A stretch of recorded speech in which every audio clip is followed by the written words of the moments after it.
Welcome to Careers in Media, brought to you by Centennial High School and PSBN. I'm Caitlin Jasper, a junior in Centennial High School, and it's my second year in media. Today's guest is a producer, director, actor, and screenwriter. Please give a warm welcome to Mr. Darious. Did great. Awesome. Oh, is this a better too? I'm gonna read all this later. Oh, I guess I don't need that because I got the lab on. All right, so just want to get a feel for the audience a little bit. So who here wants to be a screenwriter or a filmmaker? Who wants to shoot music videos? Who wants to shoot commercials? Who wants to do YouTube? Who wants to do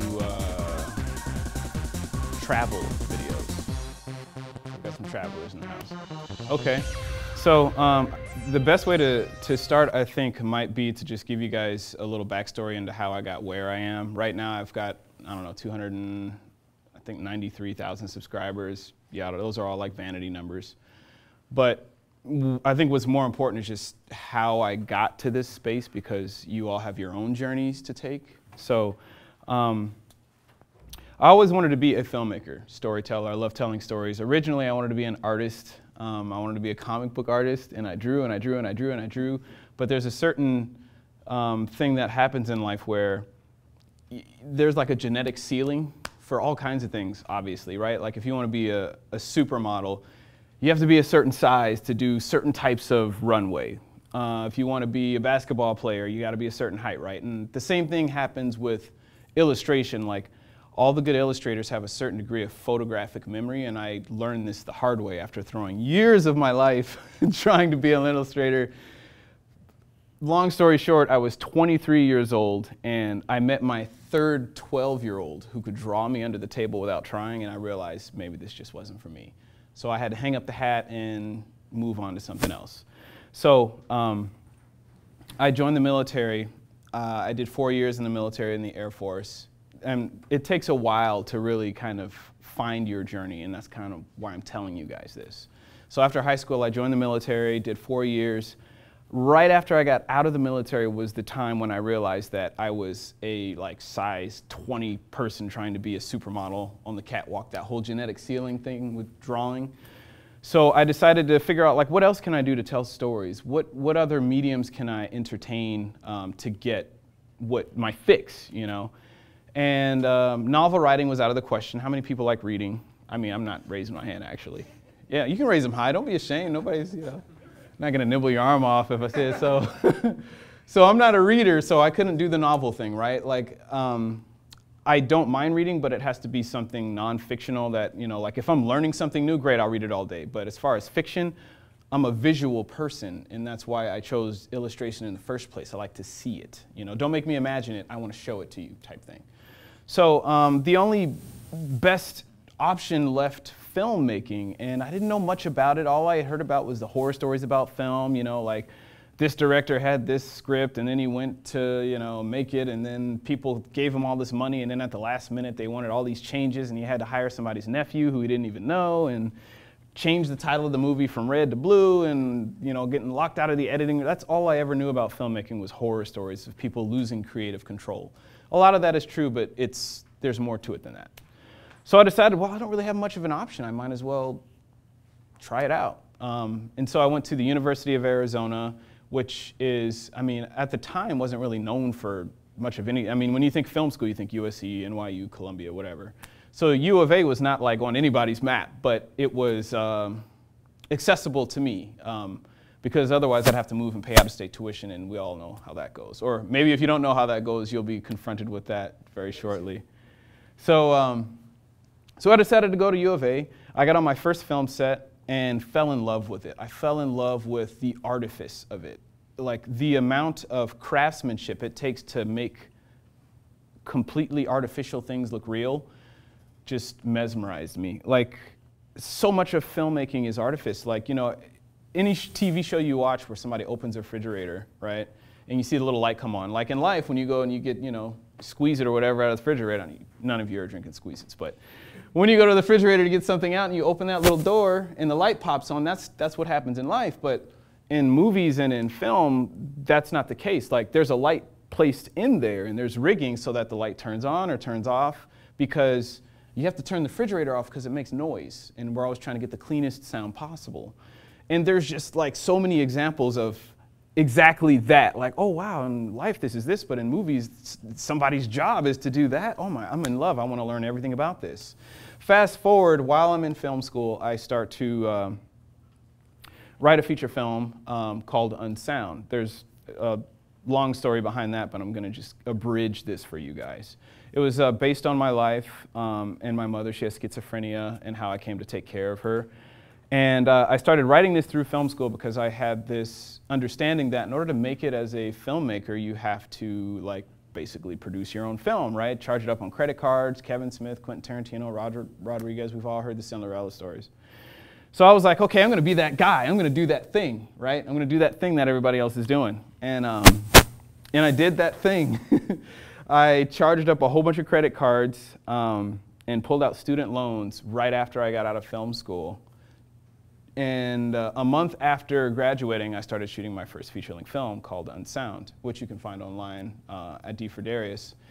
And I spent 7 years of my life working on that movie. And I learned a lot, not just about filmmaking, but about business, about branding. In that journey, I started YouTube, just about the creative journey as a whole and what it all means, and like where it's best to spend your time. And while I was doing that film, I started YouTube because I started to realize that a lot of what I had been taught in film school about how to get your name out there and how to get exposure for your work and build a career, a lot of that had changed. I'm not sure when it happened. I think it had happened while I was in film school. A big part of it was YouTube and the online space, things like Reddit, social media platforms like Twitter, Facebook. All of these things changed the way media moves and changed the way creatives get their name out there. What year were you on YouTube? What year did you start? I started YouTube in 2013, and I graduated film school in 2012. So, but while I was in film school, I was still doing that, you know, charge up and go broke method, which you guys thankfully don't have to do now. But I did that, and the best way to get your name out there at the time was to go to things called film festivals. I mean, how many people have heard of film festivals? Everybody's probably heard of Sundance, right? Has anybody been to Sundance? You been to Sundance? Yeah? The Film Fest thing was the way to break out and get your name out there at the time. And that still can work now. It's just we have so many more options now. So I was operating under that model of spend a lot of money, submit to hundreds of festivals, and you know, you're spending 20 bucks here, 30 bucks there, submitting. You have to travel. It adds up really quick. Long story short, as far as my festival touring thing, it ended up being about $3,000. A lot of that just putting money down, submitting a film, and then you get a rejection letter. And if you get accepted to 10 to 15% of the festivals you submit to, that's considered good. 10 to 15% is good. So if you submit to 100 festivals, and let's say you spent, what, $10 per festival, so that's $1,000 you spent just submitting your work. So if you got into 10% of those, $100, that's good, right? Does anybody think those odds are, yeah, man, you're like, well, you gotta be kidding me, because this isn't like Monopoly money, right? This is money that comes out of your pocket, like that, you know, you're charging a credit card, you're working a job, whatever, mom and dad, if they're able to help at all, but this is not someone else's money, like it comes at a cost. So in the grand scheme of things, you know, when you hear about the budgets of movies and all that, it may not seem like a lot, but it's a lot when you're going from month to month and your car breaks down and then you spend money fixing your car, and then you're like, oh wait, we have 5 more festival submissions, how am I gonna pay for that? We're gonna have to miss, you know, so. But anyways, that used to be the way to make it. I did do the festival tour with Unsound, but I, in tandem, started my YouTube channel at the same time, because I started seeing how the ground was moving, because once I was out of film school, out of that like insulated bubble where I was being told how things work, and you know, you're in school like all the time and you're on film sets with other filmmakers all the time. So you're not exactly getting time to see how things really are because you're in a bubble. And once I got out of that bubble making a film and I started, you know, looking online a lot more because now I have more time, right? And I'm making a feature and I'm listening to more podcasts, right? And those are outside of film school. And I'm watching other filmmaking channels. I'm starting to see how things really are and the things that I had missed while I was in film school.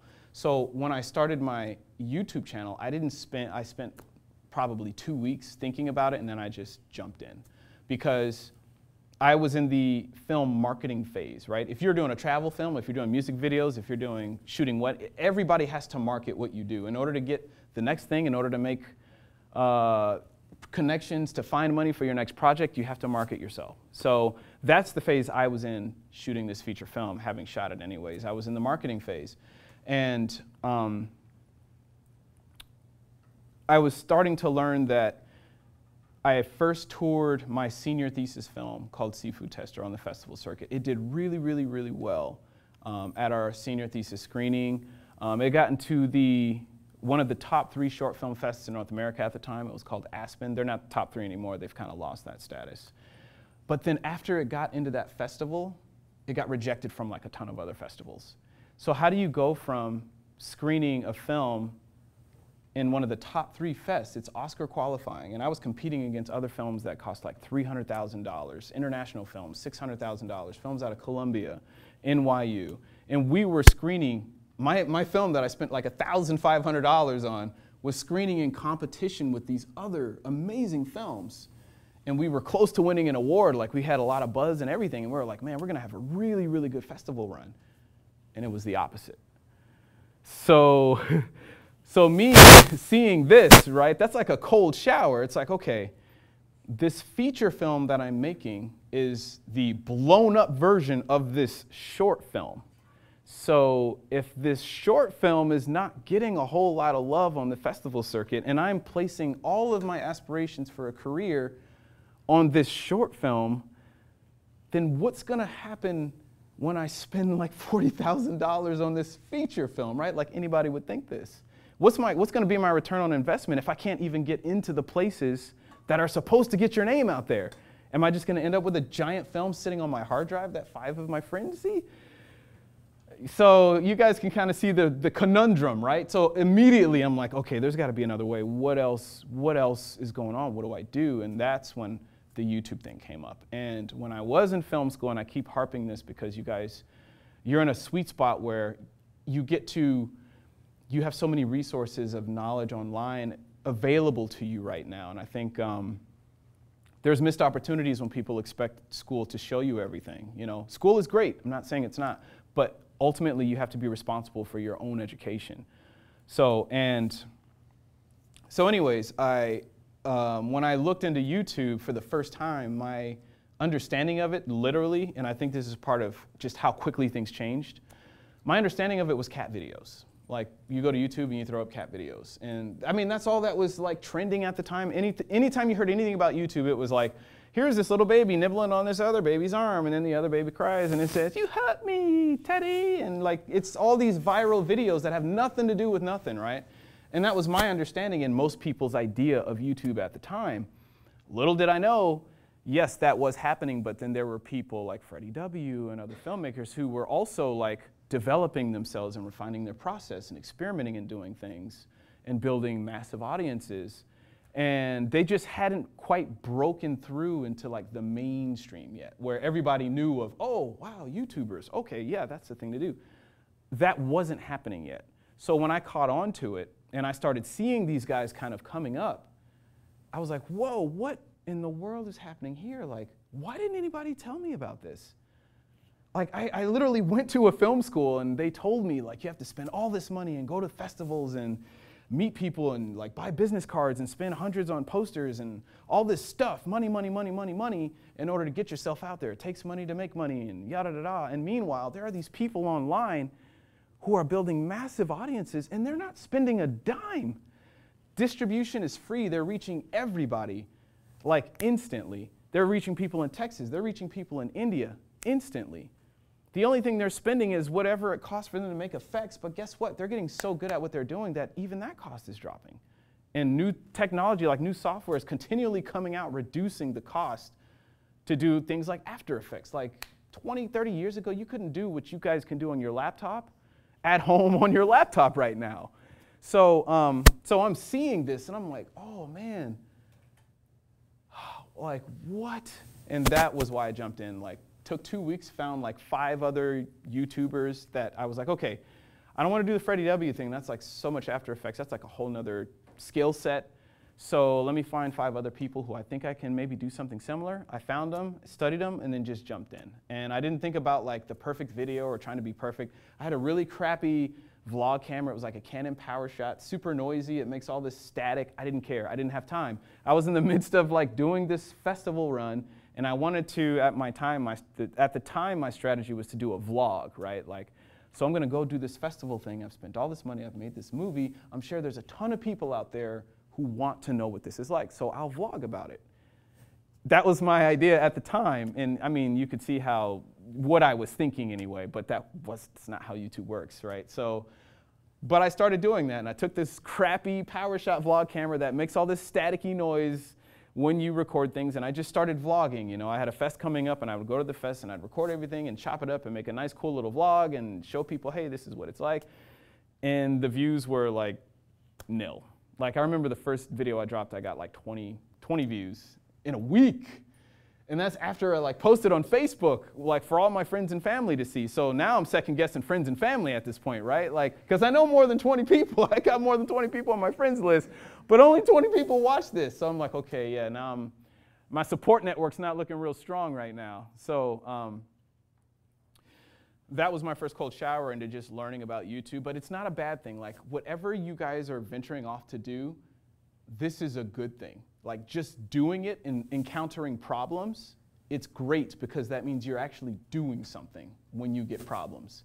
And if you just approach whatever you're trying to do one step at a time, solving one problem at a time, before you know it, you'll end up in a place and you're like, how did I get here? Like, I don't know. It's like I just took one thing at a time, and I ended up here. There was nobody to sit me down and tell me how YouTube works.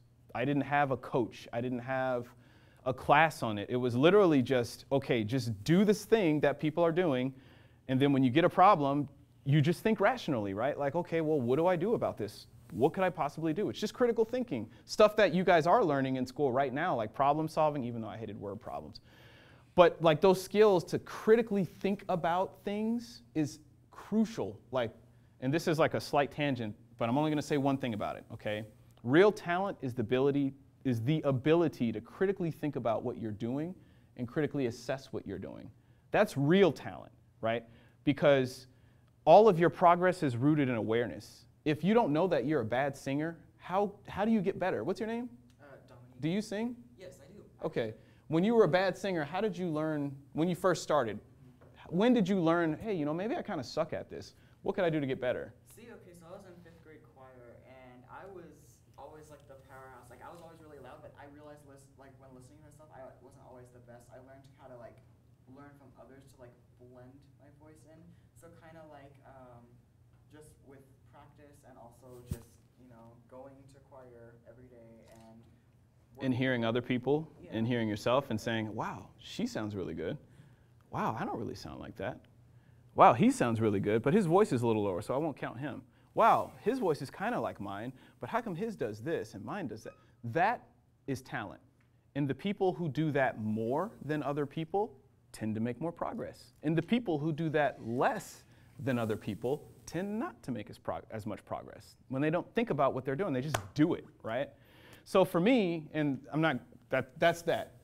Awareness is talent, right? So for me, doing the YouTube thing, it was a whole lot of that. Like, okay, I'm not getting interviews. Could this be that my videos suck? Well, maybe. But I have value to offer. Not many people are showing people what festivals are, right? So I don't think it's that. Could it be that maybe I just need a marketing strategy? Like, maybe I need some other way to get out there. Like, how do I expect somebody to bump into me if they don't even know I'm out here, right? Maybe it's that. Okay, well, what do I do to fix that? Like, this internet's a big, ginormous place, right? What do I do to fix that? Okay, well, I'm a part of the Facebook group at my film school. Why don't I just make a post there? Cool. Got on Facebook, made a post in my film school. Got like 2 views. Okay, that didn't really work. I mean, I got 2 views though, that's nice. So what else can I do, right? It's simple. And I know I'm only harping on this because this is the crux of all success. Literally, it's really this simple. You're never gonna know all the answers you need starting anything. You will never know everything you need to do to start it, ever, ever, ever.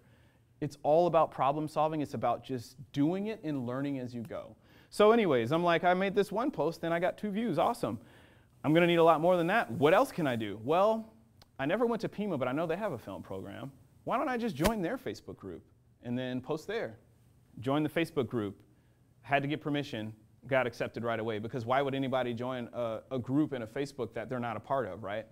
So I joined there and I got in and then posted and then got like 4 or 5 more views. Okay, well, that's 5 views from people I probably don't know. That's success. That's awesome, right? Like you take a moment and you're like, I reached people that I didn't know. And if you look at the 20 views that I had and now I just got 5 more on top of that, that's a 25% increase. There's like ROI, right? Like that's a good thing, right? Return on investment. Okay, so how do I multiply this? Well, Pima let me in and I just joined and nobody said, hey, do you actually go to Pima? No, they just let me in. Well, what other film schools do I know in the area? Well, there's one in Flagstaff, there's one in NAU, let me join those. Oh, okay, cool, those work. Wait, isn't there a local filmmaking community, IFA? Yeah, I'll join that one. Cool, yeah, they let it, cool. Long story short, I joined over 498 Facebook groups. And every filmmaking group I could find in America, I joined in Europe, I joined places in Canada, just wherever I can find. I would just go state by state and look up filmmaking groups. It's like, okay, well, how many film schools? Okay, I know they have Facebook pages. And it just became a thing. And then I also on YouTube, I started mimicking this same process. And I was like, wow, that really worked with Facebook. Why don't I do that with YouTube? So there's this other filmmaking channel called Film Riot. You know, everybody on that channel, all the people who leave thousands of comments, they all have profiles and they all have ways to message them. So why don't I just message them? Why don't I just, don't spam them, right? But actually make a pitch. Hey, this is my value proposition. This is what I have to offer you. I'm a filmmaker. I've gone to film school. I've done all that. I spent all this money on a film and now we're touring it on the film festival circuit, marketing. If you want to know what it's like to be a filmmaker and how to market a film and distribute a film, follow this channel, right? That's the value I'm offering you. I'm not just saying, hey, subscribe, sub for sub. No, I wasn't doing that. This is an actual, hey, if you like this, check it out. If not, delete it type thing, And so I did it with 1 person, nothing. Then I was like, okay, we'll keep doing it. 3 people, nothing. And then once I got to 10 people, 1 person came to the channel, checked it out, and he's like, yeah, I like this, left a comment. And I was like, whoa, somebody left me, I don't know this guy. I don't know where he lives.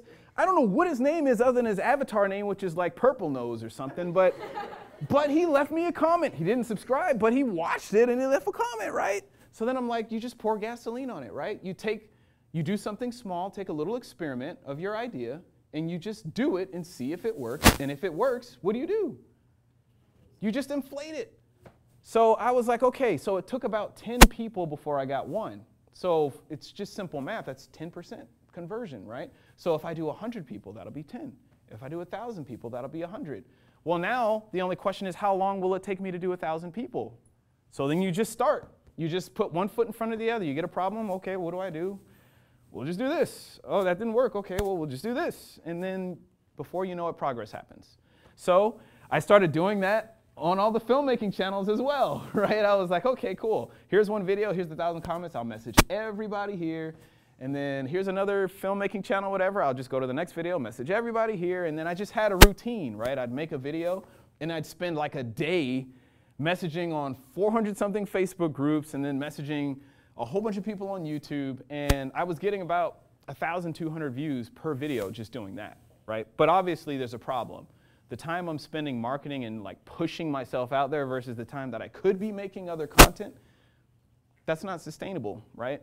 I mean, that's a lot of time. So, but I was learning in this process, the entire time that I was basically pushing myself out there throwing myself at people, I was learning a lot about just how social media works. Even though I was doing it all wrong, and I'll tell you right now, it's all wrong, okay? I got like pretty much, Facebook shut me down. I'm thankful they didn't cancel my account, right? But I didn't know what I was doing, right? I don't have somebody to tell me, hey, this is kind of spamming, you know, you should cut that out. Like, I didn't have anybody to tell me that, right? I'm just like, well, this works. You got to promote, you got to market, you got to do what you got to do, you know? So Facebook started shutting me down, and I can only gather it's because people were reporting, you know, like I'm posting in a Canadian Facebook group. It's obvious I'm not from Canada when you watch my vlog and I'm in Tucson, right? It's 1,000% Arizona. Like they don't have cacti in Canada. So people see that and, you know, they're like, some will leave a comment, hey, this is awesome, cool, but you're not in Canada, so how about you not post here anymore or whatever, and then they like take you out of the group. And then some other groups, you know, somebody would just like start sending you a whole bunch of hate, and you know, so it started, the consequences to my actions started adding up. You know, it's like, oh wow, yeah, I guess not everybody would be happy with that, right? I mean, even though I was getting a lot of love and I was getting maybe 20, 30 subscribers a day doing that and like 1,200 views for any given video, but I was also getting backlash from it too, because I'm directly pushing something at you that you're not asking for. You didn't find me, I threw myself at you. So you're gonna get a backlash from that because some people don't want to be bothered. And the same thing happened on YouTube. I'd message people and then, you know, so many people liked it, but then so many people didn't like it too, and they're like, you're awful, you're Satan, blah, blah, blah, blah, screw you. I'm reporting you, and then I'm gonna leave all these comments in all your videos. Some people, I don't know, some people really just got super bent about it. But so between both of those tiers, Facebook shutting me down, which was I would make like 450 posts in a group, and then I'd get a message. It would say, looks like, you know, maybe there's an error with your account, or maybe you're misusing your platform. We'll investigate this or whatever, but you know, for now, cool it.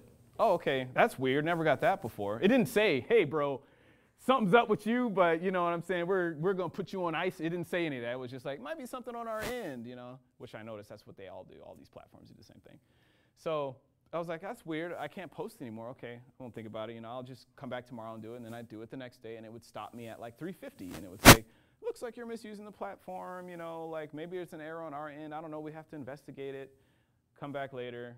And then I would do another video, and then a week later start posting, and it would cut me off at like 200. And it would say, oh, it looks like there may be an error on our part. You know, try something, whatever, network error, whatever. And I was like, oh, no, I'm seeing a pattern here now. So it's happening more and more and more. Common sense, right? Maybe people are reporting me. Maybe, is this a bad thing to be telling the kids right now? You can just send me signs, you know what I mean? Like, come on, man, you got, no, just get to the good stuff, yeah. I don't want to like influence anybody.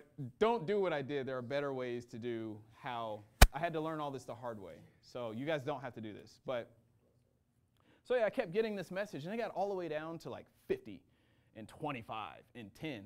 To where when I was posting in my own communities groups, Facebook's basically like, yeah, it looks like there's an error on our deal, blah, blah, blah. And I was like, okay.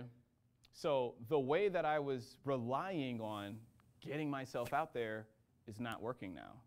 I have to go back to the chalkboard. And the same thing was happening on YouTube. I would make a, you know, comment on somebody's channel, just direct message, you know, and then I'd get reported or get blocked or whatever, and then I'd get a few subscribers here, 20 subscribers there. But then I was getting equal parts like hate and equal parts love, you know, like there were just as many people who were like, as people who were like, yeah, bro, this is awesome. So I started getting the same kind of messages on YouTube. And then one day, I couldn't comment at all on YouTube, just like gone. I would make a comment and it would say, oh, it looks like there's a problem with our system or our server or something. And I'm like, that's really strange. Like, and then I make another comment, oh, there's something wrong with our server, our system. I don't remember what the message was. It was something super generic that wasn't pointing at me again. It was just saying, looks like there's something wrong with our whatever. And I was like, what? Like this, how does just one day you just have a problem with your network? Went back a couple days later, same thing, and I'm like, oh, okay, no, this must be something that was happening with Facebook, same thing here. And then I had another YouTube channel, it's just like a little side channel that I never did much with. You know, like if you have an email account basically, and then you go to YouTube, it just auto-generates like a channel thing for you. Whether you use it or not is irrelevant. Just you existing on YouTube, there has to be some kind of account with an email connected to it. So I had obviously multiple emails. I had like my old email, I had my U of A email, whatever email. So I just used another account and tried making a comment on just somebody else's channel or whatever, and it went through. And I was like, they got the kid. They got me. Okay, so they've shut down my comments completely. I can't make a comment, which also has further possible ramifications. Like if there's a whole component of interaction on my channel that I can't do, is this a forever thing? Or is this temporary?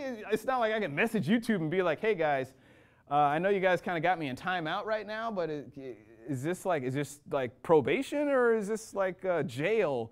Should I like make another account? And like by this point I have like 5,000 subscribers. I have a little fan base now just by doing what I was doing because there are people who actually enjoyed it. And they're like, wow, yeah, there's nobody vlogging about festivals. This is really cool. But now it's like, is this channel permanently damaged and I can't communicate with anybody to get any answers, right? The only thing I could do is answer if somebody placed a comment on my channel. That was it. So if you commented, hey, I like this video, and I could comment back, yeah, dope, you know, thanks, you know, check out this other one, you might like it. What are you doing on your channel? Whatever. And I could comment back, but that was it. You know, just play in your sandbox pretty much. So I can't promote on Facebook, can't promote on YouTube. Twitter, I didn't know anything about Twitter at the time. So this forced me to do what? Critically thinking again. The way I was getting out there is no longer available to me. That's the only way that I knew. I can't, what do I do now, right? So by this time, I've been on YouTube for 6 months, just making videos, posting them, making videos, posting them, and doing this thing. And I was learning about things that in the process, like there's a whole bunch of little things that you learn. Like in anything you do, there's all these little tiny things you learn that you don't think anything of, right? You're like, oh, there's this cool, oh, that's a cool little thing, or I did this one little thing with my voice, or oh, I just realized like, you know, it's best not to, I don't know, drink or something 20 minutes before you sing because it'll do this to you. Like tiny little things, but all these little things make a big difference later on when it comes time to like figuring out problems like this, right? So I can't promote on my channel and I'm like, okay, by this point, I had learned enough of those little things, just the process of making videos and uploading them and learning about YouTube and going to the other filmmakers' channels and personally messaging people and making connections with them. Well, that got me watching those other channels more and noticing other things about those channels.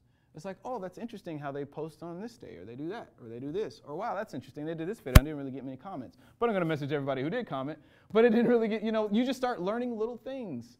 Or, you know, you'd go to your videos tab and, you know, you're farting around and you're like, oh, I'm trying to find my first video again and, you know, I can't get to it, you know, how do I, you know, and then you just start playing around with buttons and then you're like, oh, if I go from oldest to newest, I can see my first video and what happened with that. You just learn how to navigate, how to move around. Little tiny lessons that at the time don't mean anything. But when I had to reevaluate my next strategy, it was all those little lessons that came in handy. It was like, okay, what is it about these bigger channels? Because I'm sure none of these guys are promoting on Facebook. I haven't seen any of them do anything on YouTube or Facebook. They just drop their video and then a whole bunch of people come. That's it. They're not push marketing themselves at all. So how are they building this audience organically without doing those things? And that's when I started prioritizing their videos and looking at their most popular videos. And it's like, what are their most popular videos? Okay, this guy did a video on lighting, or he did a video on acting or whatever. Okay, this other filmmaking channel, what are their most popular videos? Oh wait, his top 3 videos are also lighting, and second from the top was like acting or whatever. Hey, what's this other channel's, what are their top videos? Same thing. Oh, there's a pattern here. Why is that? And they're also released within a certain time frame. Why is that? Okay, you know, and after doing this a little bit and just like really looking, because sometimes the answers are right in front of us, we just don't know how to get them. We're not asking the right questions, but the answer's right in front of you. And I just started connecting the dots, you know, like they're all writing trends. They're all doing kind of the same thing, just in little different ways. And then the first video that I used that knowledge was, you know, I don't remember the title of it, but it was like filmmaking tips and advice for shooting a short film or something like that.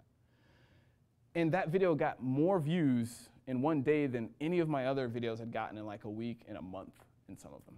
And then that was like a lightning bolt moment, like, oh, this is what they were doing. I get it. Ah, and then you just rinse, wash, repeat from there. But it was, other than the success of like understanding, basically that's how I learned trends on YouTube and what trends are. But I think what's more important is the process that happened before that of when you have to figure it out, what do you do? Do you just throw your hands up and say, oh, I don't know what to do? Or do you just look? Just look. What am I not seeing? What is this person doing that I'm not doing? How come his voice sounds better than mine? How come, you know, is there something I can Google and research? Just look. It's right in front of you, closer than you think. So, and I'm not sure how much time we do have, because I may have spent longer on that story than I wanted to. I see some people glazing over. You guys tired? 15. Sorry, I'm going to take my kids. We have a live production. I just want to thank you. That was fantastic. We're going to take off really quick. We have a live. Okay. I have one question for you. Can I ask you? I'm sorry, out of thing. So, I thought about doing this often, and I'm a chicken. I don't feel like I have something to teach or to give, even though I do it every day in my classroom. I felt like a small fish on YouTube. You know, I was watching other people film Riot and those guys, and I go, what makes me think that I know something that the majority doesn't? I'm proud of you for thinking that you did. I'm proud of you for sharing the stuff that you have, because I've learned stuff from your channel already. But how hard was that for you to go, even I've had 2 years, 3 years of film school, I'm going to post something that nobody knows. That's a huge jump. A lot of it was desperation, because I had a $40,000 monkey on my back, man. You see what I'm saying? It's like, ain't no time to think about it. You're like, man, you need to make something happen. You know what I mean? You're going to be paying these credit cards off forever. So, you know, I had to just move. But I will say the biggest thing is, one, understanding that you're never going to have all the answers, one, is a big one. And two, I think realizing that you can't compare yourself to the best thing you've seen. You have to compare yourself to the last thing you've done. As long as you're focused on progress and not perfection, you're always gonna win. Like, how do you lose if you're always looking at, okay, I did this one thing, what did I learn? Oh, I learned this and this and this, and I learned not to do this. Okay, now I'm gonna take what I learned and do this next thing. As long as you're always focused on that, it takes the focus away from comparing yourself. Like, Film Riot, great, yeah, they do a lot of stuff, great. I've done a lot of stuff on my channel. But whatever you would do on your channel is not going to look like anything that I do on my channel or Film Riot's channel, just by default that you're you. Well, I mean, even if you copied, because some people, when they first start, they imitate, right?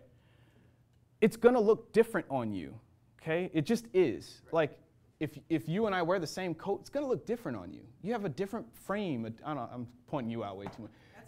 What's your name? MJ. MJ?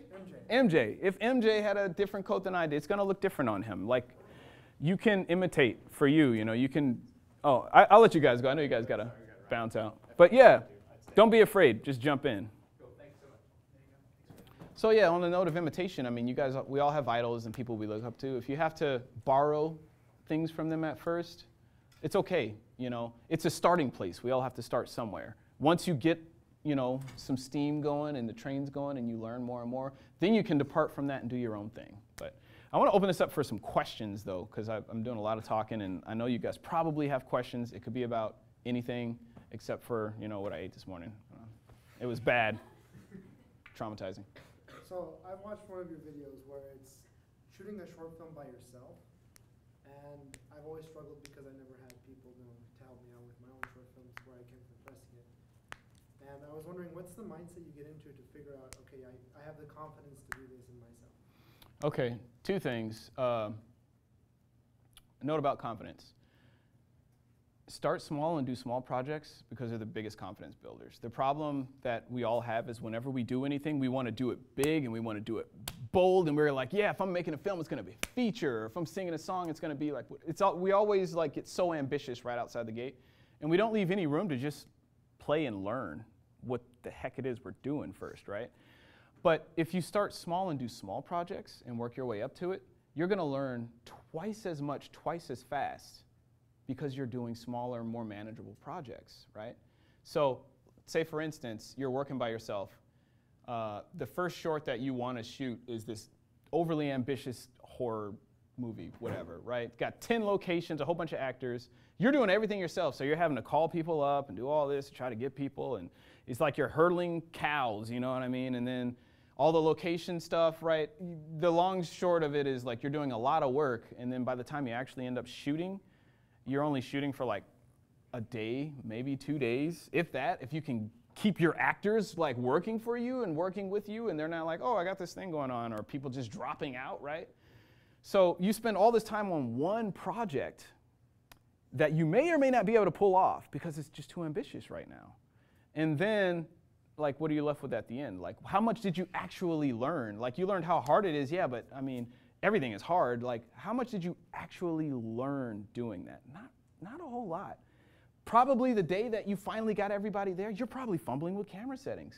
You're like, oh man, what was the shutter? Oh man, the exposure triangle. Okay, shutter should be, because you don't shoot enough. So it's like when you were shooting, you were still, you barely had your head wrapped around that. You're just doing too much too soon, right?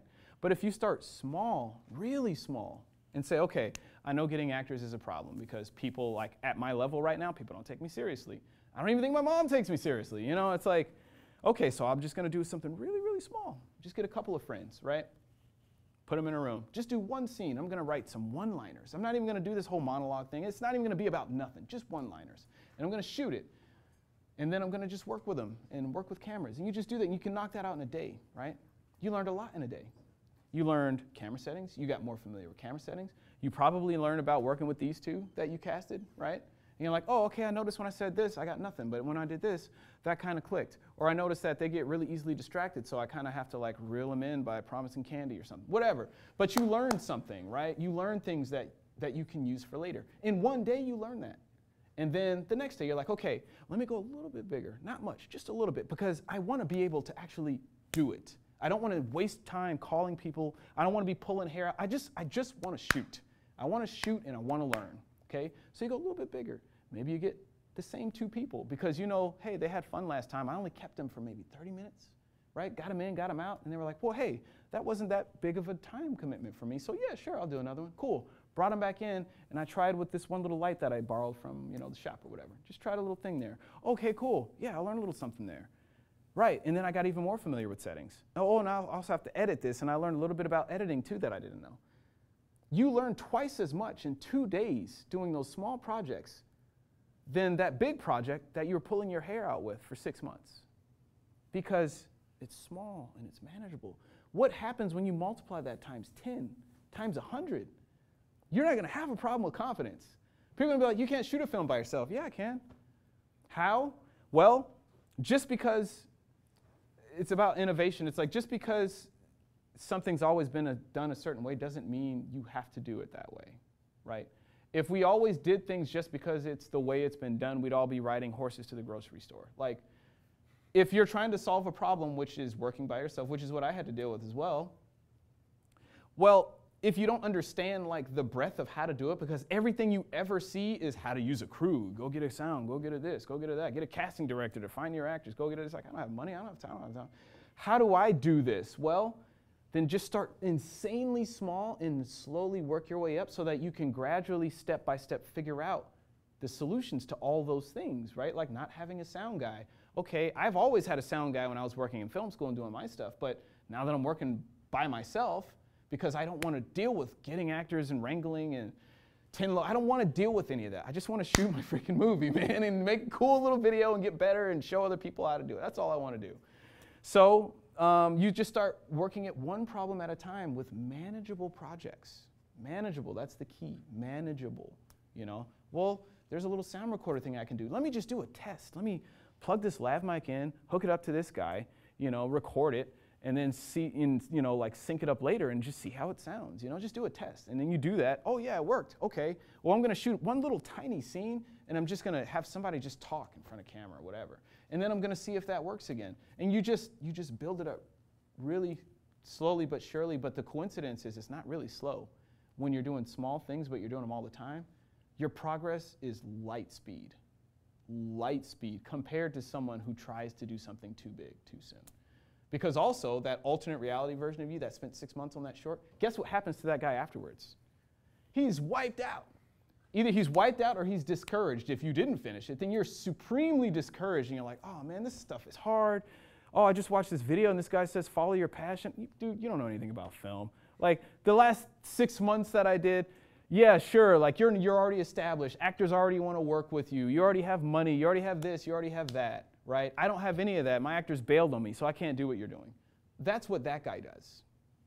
Whereas the other version of you, the one that's like, okay, there's a lot of crap I don't know, and there's a lot of stuff that I don't know, so let me just do it really, really small and just baby step. But do it a lot, just a lot. That guy in 6 months is like, man, you know, I think I might want to do a feature. You know, like I really want to push it even further. And that guy also, guess what else he has? A lot more work to show. It's easier to take somebody serious when they have something to show for it, right? When they're like, oh man, so you've done all these videos? Oh, this one's kind of cool. Oh, that one's kind of cool. Oh, I can see your progress. Oh, wow, like yeah, your first one sucked. That was really bad. But this one over here is really good. Wow. Okay, it's a lot easier to get actors to work with you when you have a catalog of work. And they're like, yeah, I would take him seriously. Look how he made Sue Wellen, whatever her name is. Look how he made her look. He made her look really cool, and she put it on her little Instagram, you know, and then she, yeah, I would work with him. And then all the people that you actually worked with, they're like, yeah, I would work with you again. You respected my time. You did stuff fast. Now you actually know what you're doing. Yeah, I'd work with you again. That's how you build it. That's how you build that up. Your network, all of it at the same time by doing small projects. Super long answer for a short question. I promise the next question won't be as long. All right, go ahead. How do you find like editing software to use when you're first starting when you don't really have the money to pay for something like Adobe Premiere or stuff like that? So there's a lot of free stuff. HitFilm's a good program. HitFilm Express is good for, I know they have a free version and a paid version. I'm not sure if they have watermarks on their free version as of yet, or I'm not sure if they do have watermarks or not on it. The last time I used it, it didn't have watermarks, but there's some other free editors that don't have watermarks on them, or there's software out there that's free. Do you need to have Premiere Pro or Final Cut right now? No, honestly, no.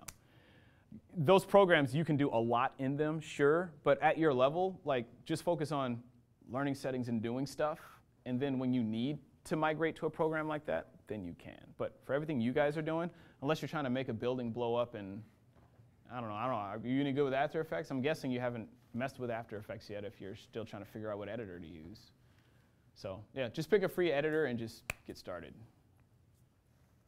So like I also want to do YouTube, but I want to go down the more like gaming/vlogging path with Mm-hmm. and stuff. But it's also like the acting cast that you get into that made me think of this. Like, What's the best way to start? well, like not best way to start, but like with my friends, like or like group, because it's I don't want to do like the lone let's plays or stuff like that. I want to play like funny moments stuff with my friends. But it's the same thing. Everyone's going to college and stuff. I am too, but I need to find people to play with at the same time to find it. So I like not spam, but email people like that and stuff. Like, So when you have problems like that, you need to find something else you can do that's actually accessible.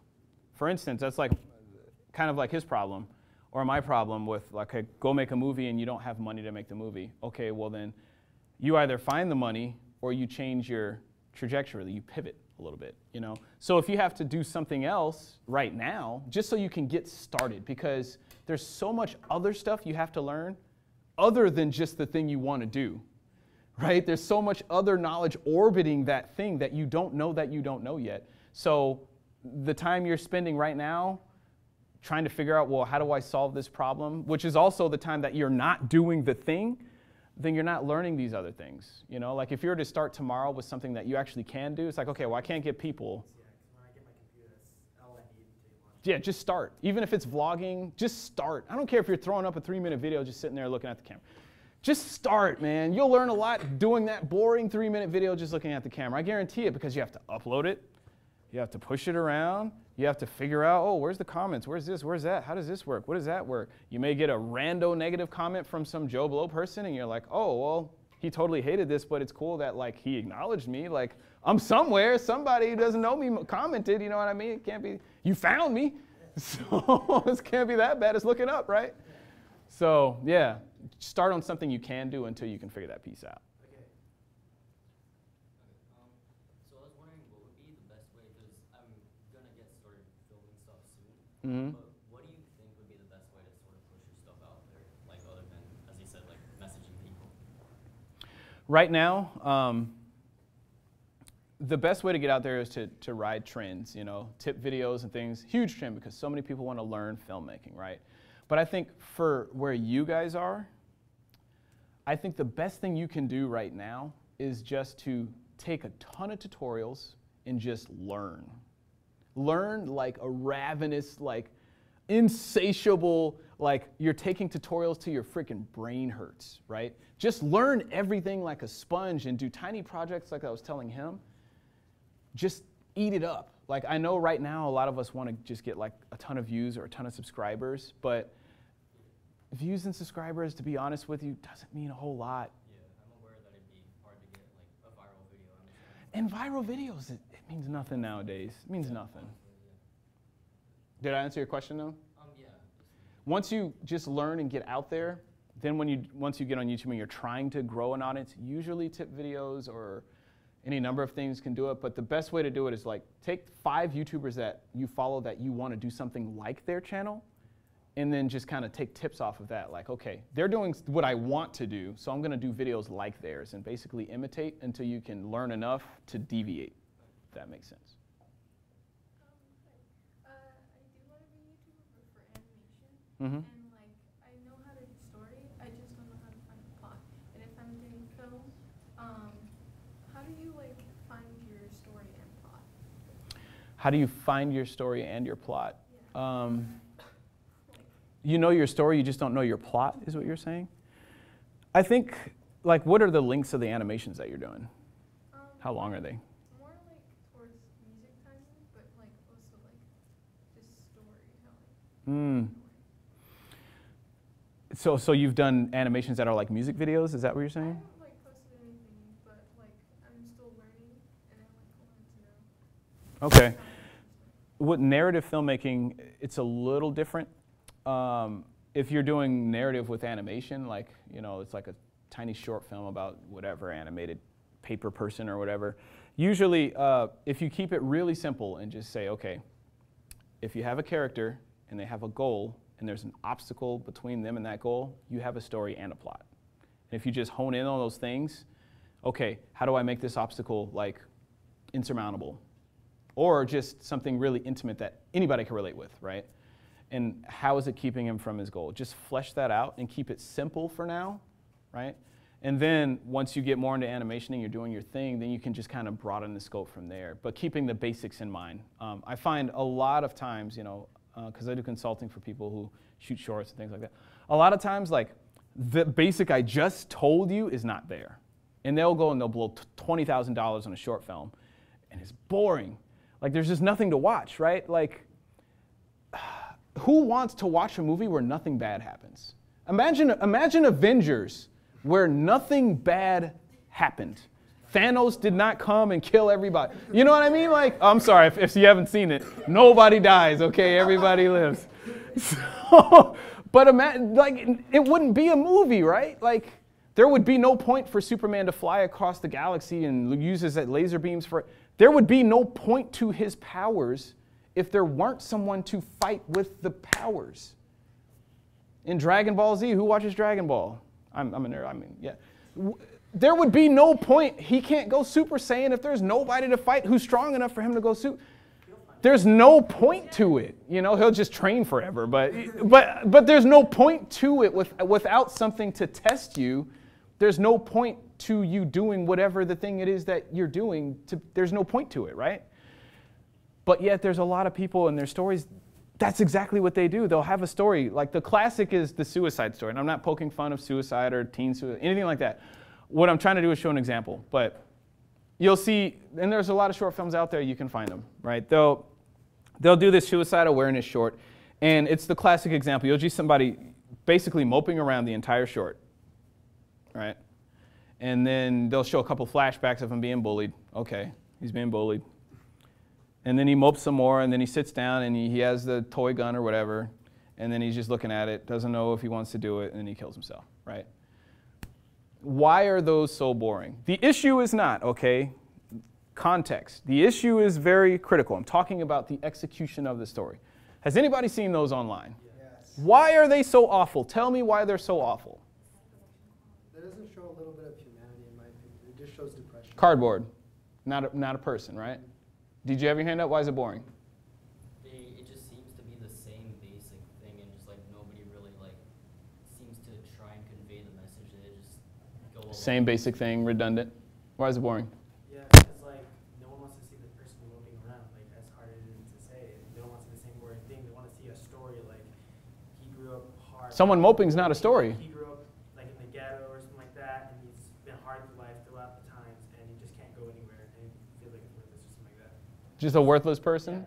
There's little dimension to people or characters. Little dimension? Yeah, like there's no like, it's just one. Yeah, you got to get attached to the character. It can't just be someone moving around. And there's a secret to that too. Sad, why would you want to connect to the person if there's only one trait? Yeah, just flat line. Yeah. Why is it boring? Because there's no emotional feel to it. No emotional It's feel? not strong, like pulling towards the audience that like, oh, I want to make this person have a different or suicidal awareness, but I also want to add story to it, so then to the audience they can relate to it, and then like sort of like in a way, like saying, oh, okay, I feel this way. Basically, they're just kind of, Yeah. So, they're projecting an emotion. I see what you're saying. I see what you're saying. yeah. What was another hand up? I'll take this last one and I'll talk about it. Oh, yeah. I mean, I think it's kind of the fact that like the entire thing is just showing like how it affects them, like the bullying, but it doesn't show like them getting past it. It just shows like the issue. Just shows, yeah.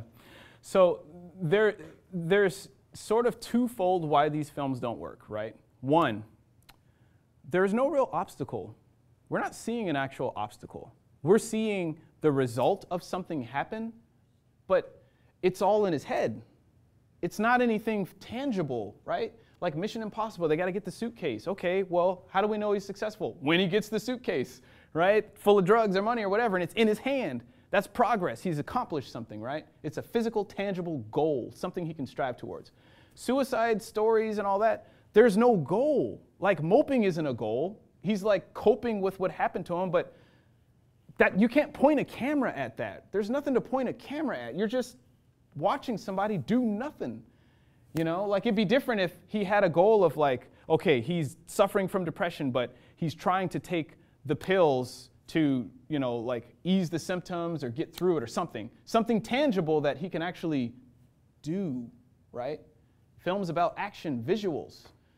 If there's nothing for him to do, there's nothing for him to watch.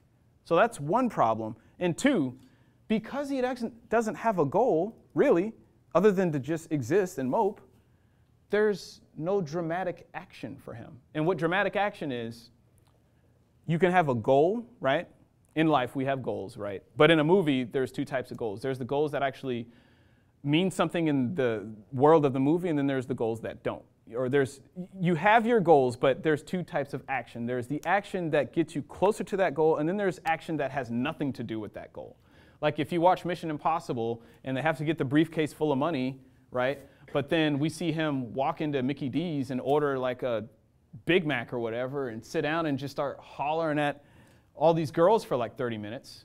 That has nothing to do with his goal, right? So what happens as an audience? We're like, what is this? That's not what I paid for. Like, how is this helping him get the suitcase full of money, right? He's taking an action, he's doing something, but it has nothing to do with his goal. So there is no dramatic action. There's just frivolous action, right? Dramatic action, he's got to get the suitcase full of money, but he's got to beat this guy named Bruno down first because the money is behind Bruno in this room, right? So then we know, okay, he has to take this Bruno guy out so that he can get the money. We can place, you see what I mean? Connect the dots. But there's a through line to everything that he's doing to achieve his goal. Dramatic action. So in the case of the person with the suicide, because he has no goal and he's not doing anything, there's also no dramatic action for him because he has nothing to do. He has a goal, but he doesn't have a goal, so there's nothing to do for him to act upon either. And then thirdfold, another aspect to this. If you had a good friend, we'll just say Chuck, right? Guy, girl, doesn't matter in the audience. But you had a good friend named Chuck, right? And Chuck has this girlfriend named Tiffany. And Chuck and Tiffany have had this really sordid relationship. And Chuck comes to you one day and he says, man, Tiffany, she's really like, man, I don't know. I really like her, but I don't like how she makes me feel. She makes me feel little. She's always teasing me. You know, when we're alone, it's great, but when we're in public, it's not. And man, this sucks. And then you tell Chuck, I don't like Tiffany. I think you should get a new girlfriend. Chuck says, okay, all right, yeah, man, maybe you're right. But I really like her, but yeah, maybe you're right, right? A week later, Chuck comes back to you. Hey, you know, so Tiffany did this one thing today in the cafeteria, man, and man, it just really rubbed me the wrong way. I feel like she was looking at this other guy, and you know, she was throwing eyes at him and flirting with him and all that right in front of me. What are you going to say to Chuck? Come on, man. Chuck, we talked about this, bro. I really don't like Tiffany now. Break up with Tiffany. That's your problem. Chuck says, okay, yeah, you're right. Yeah, man, I should do that. A week later, do you see where it's going? He comes back to you. Tiffany again. Do you have any sympathy for Chuck right now? No. Do you have any respect for Chuck? I mean, in the perfect world, yes, we respect everybody. We're not going to unethically whatever. But I mean, just from a friend-to-friend basis, do you respect Chuck? No. He has a problem. He's not doing anything to solve it. You know what he needs to do to solve it. You've told him, but he's not doing anything to solve his own problem. So you lose all emotion for him. You're like, Chuck, man, hey, you know, we're really good friends, and I hate to do this, but after a while, you stop answering his calls. Oh, man, that's Tiffany again. Yeah, man. I mean, I've told him, like, you're doing it to yourself. You can't root for a character who has a problem, and they're not doing anything to solve the problem. You can't get into that character because we can't see ourselves in that character. How many times have you watched a movie and something happens to a character and all you could think about is what you would have done differently? Right? And it pulls you out of the movie. You're like, man, I can't watch this anymore. Like you watch this heist movie where the guy's got the gun and he's like walking with the other guy, right? And the gun's right here the whole time on the other guy touching him. It's like, man, I got the gun. I got the gun, movie over. Boom, you're done, right? And it's like you're instantly pulled out of the movie at that point because all you can think about is what you would have done and how that guy could easily solve his own problem right there. But because he can't and he's doing something really stupid for the writer, for the point of just making the plot go along, then you're just ejected. You're like, this movie's dumb. That's another reason why a lot of those suicide movies don't work. We're seeing a character who has a problem, bullying or whatever, but it's like, bro, I can think of a lot of things you could do to solve it, especially when you get older and older as an adult and you look back and you're like, oh man, okay, I get it. Yeah, you're bullied. I was bullied. Everybody was bullied, bro. Like, look, you could do this, you could do this, you could do this. That one way he pushed you down, oh man, yeah, you know. Yeah, it's really afraid to just up and clock somebody, but sometimes you got to do that, man. You know, like, oh, now you're going to point a gun. You just think of a million things that character could have been doing other than just moping or just getting help or something. And that's why those movies don't work. No character. Or you have a character, but no goal. Obstacle kind of has one, it's all in his head. No dramatic action to achieve anything. You're just watching somebody mope. You're just watching Chuck come to you week after week, talking about the same problem. And all you can think about is, Chuck, lose the girl. That's why they don't work. Another question. I know you got more questions. You got music video people in here. We got and you guys have time, like we won't travelers. go anywhere unless football shows up, so we're here. We're good. Football's gonna show up? They might. Okay. So I have a cousin, and she has a YouTube channel with her two other cousins. They're not related to me. They're on a different side of town. Anyways, there's these 3 6th graders. They're posting videos, not box office worthy, but they're making like short films with effects, pretty funny stuff. And I don't have a channel at the moment, but how would you get like past the point where like you cringe at your own content? That's kind of like my problem. It's like, oh, I could have done that better. Oh, that's so bad. But like, how do I get that confidence? Yeah, don't focus on perfection, focus on progress. That's how. if you're focusing on perfection and trying to make everything perfect, you're going to beat yourself up because you're holding yourself to an unrealistic expectation. How can you make something that you're going to be completely happy with when you're still learning? And there's so much that you don't know yet. How are you going to make something? I'll tell you this, I've been doing YouTube for 5 years, and it's only recently that I've made certain videos that I'm like, wow, I never would have thought I could have made what I just made. After 5 years, there was a whole lot of, man, I could do this better, I could do that better, I could do this better. Oh, this is okay, I'm kind of happy with this, but this sucks, you know. There's a whole lot of that, but there's also a whole lot of learning too. So the trick is just stop focusing on perfection and start focusing on progress. Like, what did I learn doing that video that I didn't like? Okay, cool. But let me point to specific things that I learned that I didn't know. Cool. I got something. Moving on to the next video. What am I going to learn now? You got to focus on that. It's a neutralizer of fear. It's a neutralizer of comparing yourself to other people.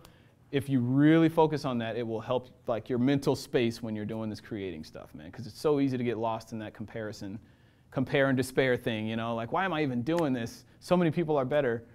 Well, if you're looking at them all the time, then yeah, they're probably going to look real good, you know. You got to focus on you. So yeah, answer your question? And then somebody else had a? So I was wondering about. You could go ahead. I don't think I've heard from you. Have you? No. Yeah.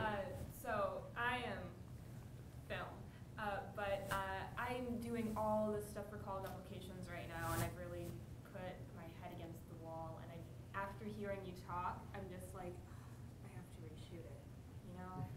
Is there any way that you get to a point where you're just like, I don't know, like you have your work, you work on it, and you're like, this is decent content, or are you always going to have that moment where after you hear just something from someone else, you're just going to go back and be like, okay, well, that's garbage. So right now you're at the beginning of your journey, and a lot of that's going to be a lot of you guys are going to be in that comparison bubble and quality and all that, and your definition of quality is, do people like it? And that's pretty much it. Like, do people like it? Does this rock? But as you get further along this journey of just learning filmmaking and learning just the dynamic between audience and project and just all the different colors of that, your scope of quality is going to begin to broaden. And soon you'll reach a point where you're like, there'll be two metrics for you to judge if something was successful. One metric may be, how did the audience take it and did they like it? Cool. Did they like it? Awesome. Did they not like it? No, maybe I should do better. But then, let me cut that out. But then, has anybody had their phone call them? It's like the second time today. Like my own phone number is calling me. Like, what is that? Oh, I've had that, yeah. You today too? Yeah. In class. I had it twice just now. That was my phone calling me. And then you hang up or you answer and it says, hanging up or something. So it's not just me. Okay, man, do I got a hitman after me, man? It's the Terminator 2 Skynet, man. They after the kid, man. Hide me. Hide me. So, so there's that's the one metric. But then there will be another metric that you realize that's like, hey, what did I learn from this? And how did I get better? Did I learn this new thing with editing? Did I learn this new trick? Oh, there's a title thing I tried that I didn't know. And you'll start to prioritize that more and more and more and more the more you learn. And the focus of like views and validation is going to become less and less of a thing for you. Right now it's a lot, but as you go along, it's going to become less. It's going to be more about, what's your name? Mary Irish. You're going to be Mary Irish? Yeah. Mary Irish, okay. You're going to be more about like Mary Irish, like, you know, what did I learn from this? I learned this and this and this and this and this. Cool. You know, I'm moving on to the next project. I want to try this out that I haven't tried because I want to learn this. You know, it will migrate to that is what I'm saying. Right now you're not there, but you will be there. So the best thing I can say is, just like I was telling him, focus on progress. There's so much you don't know. If you can just attack it like a rabid animal and do a whole bunch of tiny projects and learn fast, Mary Irish, you'll be a beast.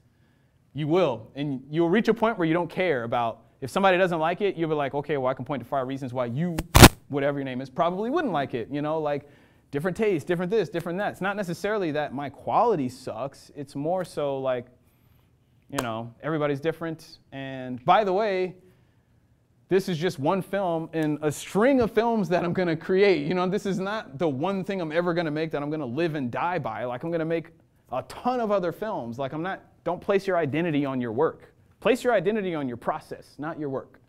So, yeah, just big picture. If you think about it too, like a lot of famous authors, poets, they didn't like their work at first. You know what I'm saying? It's very common. We're our worst critics. We look at what we do and we Beat ourselves up. Now, the advantage I will say you have, right? Remember that thing I was talking about, talent? Talent's being able to be self-aware, look at your work and criticize what you're doing. Really, like, you really want to know, like, is this really good or am I full of myself? Or, like, the worst thing, like a nightmare for me is putting something out and thinking it's great and then it, like, sucks. And I don't know it sucks until, like, 2 years later. And then I look back at my own work and be like, oh, man, how did I not know that sucked? Like, that to me is a nightmare. You're like, I'd rather know right now than to think that I'm awesome, but then I'm really not, right? So I think that promotes me, and I'm sure you as well, to be really critical about your work, because you don't want to put something out there and have people tear it apart. And then you realize, oh, wait, yeah, that was bad. What was I thinking? Like, that's a fear. The best way to combat it is just keep moving forward and realize that that fear that you have is actually a double-edged sword. It cuts both ways. Right now, it cuts in the paranoia, I'm really worried about doing this wrong way. But it also cuts in the good way too, which is you're always going to be doing that critical analysis process I was talking about. That makes really, really great artists because they're really critical about what they're doing. They actually stop and think about what they're doing versus the artists that don't. So they suck and suck and suck forever. If they get better, it's like marginal, right? But it's not very much. And usually it's because they're not doing what you're doing, which is being really critical about your work. So it kind of sucks that it cuts both ways, but it does get better. Just embrace it and rock with it. My biggest problem is that right now it's college application time, and like NYU has a deadline that's like by the end of the month. You could learn filmmaking in Pima. You can learn it in U of A, ASU. None of that matters. It really doesn't. You can learn it in 2 weeks. What really matters is you. Wherever you are, the responsibility is still going to fall on you to educate yourself. And I've personally seen people come out of Columbia and NYU, don't know anything. USC, don't know anything. Paid all this money because they had it, didn't learn anything. And two, the whole, we have all this gear and we have all these connections. That's a case-by-case scenario, really. They don't tell you that a lot of times you have to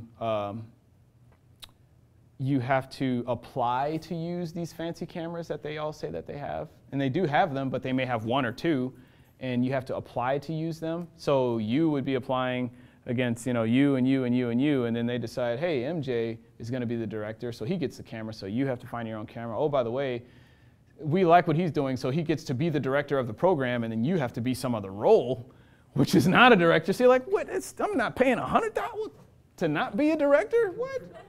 Man, I'm out of here, There's a lot of that. There's a lot of politics. It's dog eat dog, and honestly, you get probably a better experience going at any other film school than that. And two, there's so much free information out there online. It's ridiculous. There's people like me just throwing it out there. There's other YouTubers just it's ridiculous how much information there is online for free right now.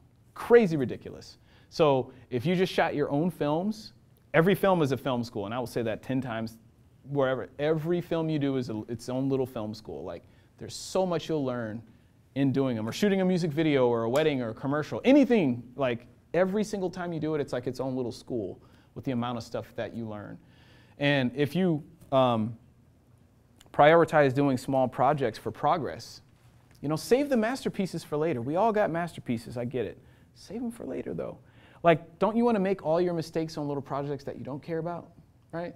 You're like, oh man, I'm glad I learned that lesson on this, and not like this idea that I've been kicking around in my head for 2 years. It's like, yeah, there's a lot of that out there. Or there's a lot of like, hey, I'm going to work with this guy, we hit it off, we're real close buddies and all that, and then we're doing this project, and then he totally flakes on me, and then I see all these colors come out of him, and they're like, whoa, who are you? You're not, who are you? Like, I'm never working with you again. Stuff like that happens too. So you want to learn all those things and vet all of those relationships on small, manageable projects, low stakes, preferably not spending a lot of money at all, if no money. You want to learn that on those projects, the people who you want to work with, the people who have good work ethic, skill sets, tutorials, all that. You want to learn that on those projects, not the high stakes projects that cost you a lot of money and a lot of time. And oh, by the way, time is money. Just because you're not getting paid for something doesn't mean it's not money. It is money. So you're just not making it, but it's definitely money. So did that answer your question though? Yes. Okay. So how do you deal with, like, let's say you get this great idea or whatever, but you don't have the time to do it because life is a thing. How do you deal with time management of making and producing and editing and all that? Scale it down. Scale it down. What do you have to lose if, and it goes back to that mentality if I have to have it all right now. I think people don't realize the power of learning something because it's not as sexy as 1 million subscribers or film in Sundance or whatever. It's not as sexy as that, right?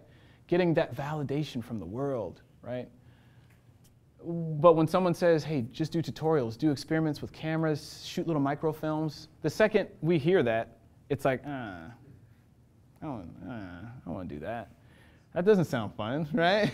Like, I can't make Instagram photos out of that, you know what I mean? That's not, Instagram moments. But the reality is, when you actually do these things, really small bite sizes, and you actually learn things, like when has there ever been a time where you learned something and you were disappointed? Has anybody ever been disappointed learning something? I don't mean like the reality of like, oh, this is how Hollywood works? Oh, man. I don't mean like that. I mean like a skill. I was going to say like hot dogs. Oh, yeah. What's in the hot dog, man? I wish I didn't know. I can't eat them no more. No, I mean like a skill. Like if you're trying to sing or you're trying to do whatever, like a skill. Whenever you learn something, don't you usually feel empowered? You're like, oh, man, that's cool. Ooh, I can't wait to like use that on something, right? But then the second we step away from it, it's like we always forget that feeling of just learning things and how powerful and empowering it makes us feel, And if we just like prioritize that, which is something that most filmmakers end up finding themselves in this space. Like I was where you guys are, where it's like, man, how do I get out there? I get my name. Let's get these subscribers, man. Yeah, let's get this hustle going on. Let's like, boom. And then it's like, let's shoot a feature. Let's do all this. And then it's like this life cycle that happens where you start and it's all about the passion, and then you do some things and you gain perspective and perspective and perspective and perspective, and then you come full circle back to the point where you're like, I don't want to spend any money on anything. I want my projects to be so small and manageable, and I just want to learn. That's all I want to do is learn. You'll find yourself right back in this space where it's like all you want is the big projects and the big money and all that. But then when you get it and you realize all the headaches that come with it, all the liabilities and places that you didn't realize you were at risk for things, like working with people who you shouldn't work with, that you don't, like, how do you know that until you work with them, right? Or you get on a set and you're doing something and you realize you don't know as much as you thought you did. And then you beat yourself up over, like, how do I not know this? It's like a simple problem, like she's handing her the teacup. And like, what's the best way to cover that? Like, it's so simple, but yet I can't figure out like what the best way to shoot something so stupid simple is. But those little things do make a difference. The devil's in the details, it's true. And once you have that experience, where you do these big things and you realize, oh man, there's so much to learn. And then you kind of start realizing, why am I going to bat with everything I'm worth, spending all this time on all these projects all the time, just to end up right back at square one where you realize, oh man, I don't know as much as I thought I did, or there's got to be a better way to do this, or wow, like, how come my stuff doesn't look like that? It's like, well, the reason why is you keep doing these ambitious projects and you're only shooting 3 days out of the week, 3 days out of the year because you're spending all your time planning. How much time are you actually shooting? That's why you're having the problems. It's simple math, 10,000 hours, right? Has anybody heard the 10,000 hours? If you do something for 10,000 hours, you'll be a good or a guru, whatever, a master, whatever. If you do something a lot, you're going to be good at it. It's simple math. It's the same thing with what you're doing. If you edit a lot, you're going to get good at it. If you shoot a lot, you're going to get good at it. It doesn't matter if you're shooting a masterpiece where you're actually shooting all the time, or if you're shooting tiny commercials or whatever, you're going to get good at it if you're shooting a lot. If you have the camera in your hand and you're framing up a shot or you're lighting something for a shot, if you do that a lot, you're going to get good at it. And it doesn't matter if it's a $1,000 light you're using or if it's cheap Home Depot lights. It doesn't matter. You're going to get good at it if you do it a lot. And that's why I stress so much, like, shrink the projects down. Trust me, you'll be more happier, your life will be less stressful, and you'll get better way faster. And the same thing applies on YouTube. All the people who are like really, really good at what they do on YouTube, most of these people started off with really, really small projects. And they were just nerds for learning. They just love learning. They do camera tests and experiment with new tech and all this just to do it. They don't even have a reason to do it. They just do it because they're a nerd for that kind of stuff.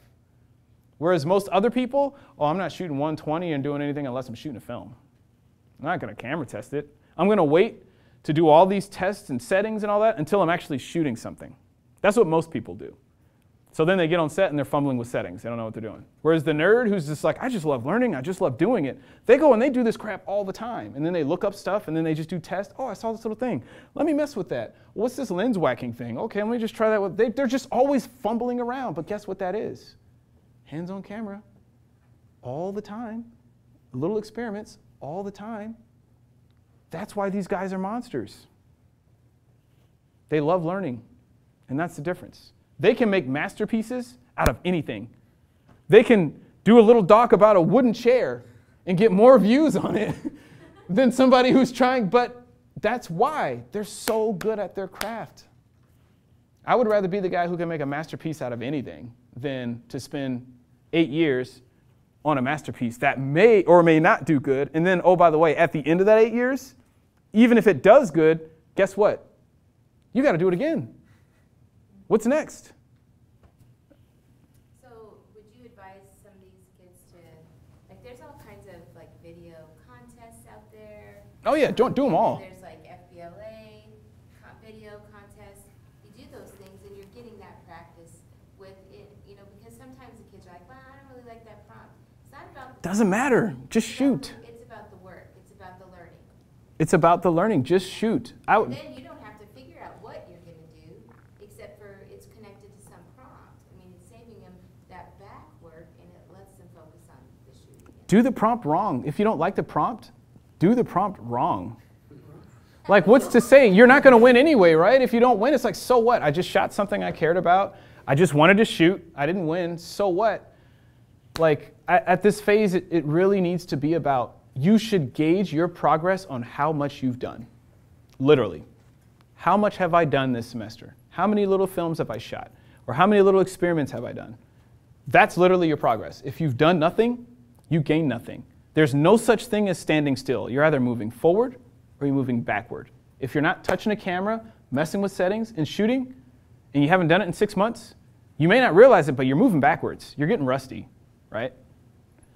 The other version of you, who the last 6 months, that's all they've done. They get home, they just play with camera. They take 1,000 photos and practice framing and they're always practicing and fumbling with stuff. That person is getting better, right? So if you take both realities and look at the disparity between them, it's like that. One person in 6 months got way good. The other person, they may have been right here, but they retracted. You're never standing still. So judge your progress by how much am I actually doing. Keep all your stuff on hard drives. Even if this little stupid experiments or whatever, render it out, label it, and put it in a hard drive. So that way when you're having those days where you're like, what have I done? Am I getting anywhere? What am I doing? Okay, let me look at my hard drive and let me look at all the stuff that I actually did. Are they masterpieces? No, but I did something. I got something done, and I can point to what I learned when I did it. Oh, that's the first time I did this little thing here. Oh, that's the time I shot the whole thing in the wrong frame rate, and I just forgot about frame rates. I knew what they were, but I just forgot about them. Yeah, well, I bet you'll probably remember that much more next time, right? Like, that's how these things work. You mess up, you do little things, and it sticks even deeper in your brain until the point where it's like, you don't even have to think about it. You're always getting it right. But that's how it works. Any other questions? Oh, we got some back here. What you got?